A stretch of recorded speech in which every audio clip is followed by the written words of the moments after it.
Welcome to qnawire. We are being asked to find the interval in which f is increasing and decreasing, the local max and min, and intervals of concavity and inflection point of f of x. So, in order to first find where f is increasing or decreasing, we have to take the first derivative test. And so we have to find the derivative of the function. So since this is a quotient function, we apply the quotient rule. I have already taken this derivative previously, so I have the expression ready. So 1 minus x squared over x squared plus 1 squared. And then what we're going to do is set this function equal to 0.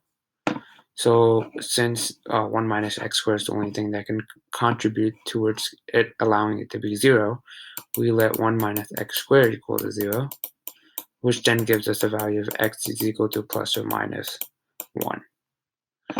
So then we apply a sign chart, and with the horizontal axis representing our number line and these values representing our parts of our function. So in this case, the only part we're really interested in is 1 minus x squared, because if you look at the bottom, it is x squared plus 1 squared, so any negative value will always be positive, so we don't have to really put this in our sign chart. We just have to really look at where 1 minus x squared is changing sign. So we're looking at negative 1 and 1. Look at that. Negative 1 and 1. And so when it is less than negative 1, we get a sign that's negative. In between negative 1 and 1, we get positive, because if you plug in 0, you get 1. And anything greater than 1, you get negative. And so this essentially tells us the sign of f prime. And since this is the signs of f prime, we know that if we know the sign of f prime, we know where it is increasing or decreasing. So when f prime is where it is increasing occurs when f prime is positive. So this occurs between negative 1 and 1. And that is it. And then where it is decreasing occurs between negative infinity and negative 1, and 1 and positive infinity. And then since we know where the function is increasing and decreasing, we can actually figure out local max and min. So it is increased, and since it is decreasing from negative infinity to negative 1, and then increasing, we know that increasing, decreasing gives us a local min. So a local min occurs at x equals negative 1. So at x equals negative 1, and then the local max occurs when it goes from positive to negative, because it goes from increasing to decreasing, giving us giving us a local max. So this occurs at x equals 1. Okay, so then for the interval of concavity and inflection point, we have to take the second derivative. So you have to apply, since this is a quotient again, you have to apply the quotient rule to this f prime, and I have already taken this derivative for time's sake. The second derivative simplifies down to 2x cubed minus 6x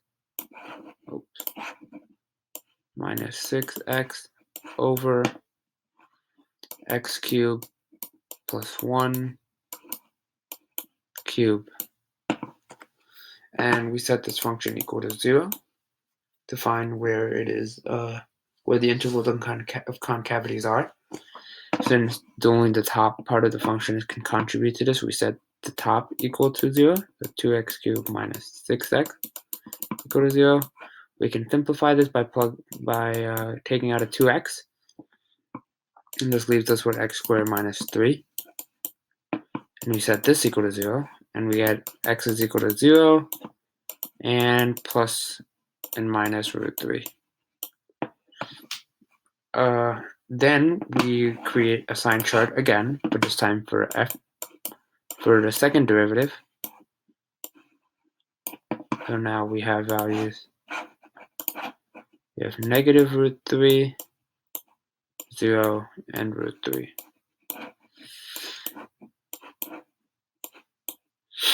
And then we are interested in only the numerator of this function, because if you look at the denominator, the x values are being squared first, so any negative number will be positive, and any number that is positive that's cubed will give us a positive number. So we can just ignore this part of the function.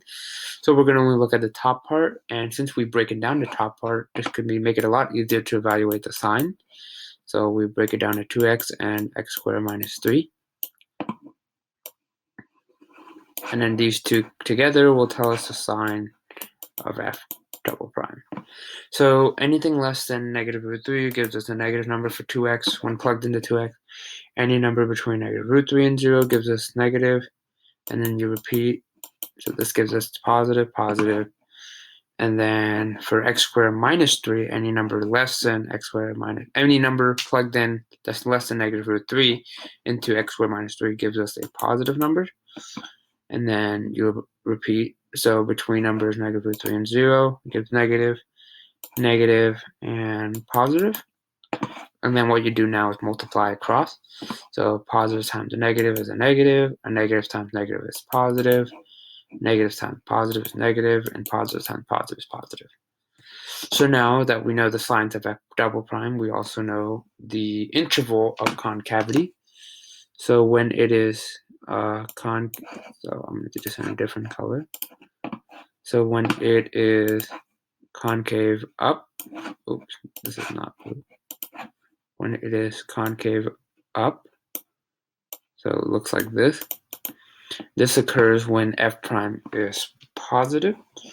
So this is between negative root 3 to 0 and root 3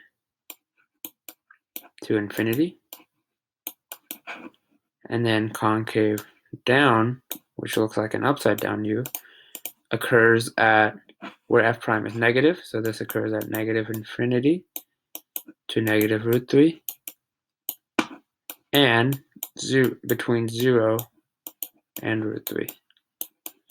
And our inflection point occurs when we have a change in sign.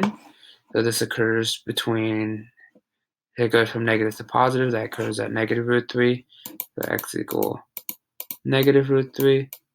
And then again it happens at 0 because it's going from positive to negative, so 0. And then again at root 3 when it goes from negative to positive. So we have 3 inflection points. And that is all.